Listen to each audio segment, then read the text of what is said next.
Samahan niyo ulit ako, mamasyal tayo sa Burautan sa Recto. Marami ka rin makikita rito, sapatos na pang basketball, action camera, lie detector test, at mga items ulit ng Ninja. Mas magaganda. Tataga ng gamit sa Recto. Ano, dami tao. Araw-araw pala to ng hapon.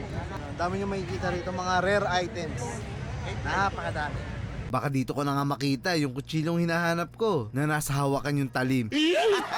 Dito lang ito sa kabaan na Recto Avenue, corner Tomas Mapua, sa gilid ng Vista Hotel. Araw-araw sila nandito, nagtitinda kada alauna ng hapon hanggang paggabi na. At lahat ng item dito pwede mong tawaran ng sagad, wala yung problema. Umpisa natin dito kay Kuya. Samut-sari ang paninda niya.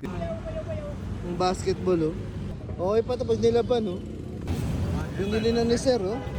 Binili na. Sa tingin ko, panalo na siya dyan kasi original naman. Tapos meron ako dito nakita, kala ko monopod lang nung una. Pagbukas ko, may action camera palang kasama. Ito pala yung ginamit ng Disney Pictures nung ginawa nila yung pelikulang Little Mermaid sa ilalim ng tubig. Kaya nga sabi ko sa inyo dito sa Burautan, marami kayong mabibiling bagay na walang kwenta. Ay mali.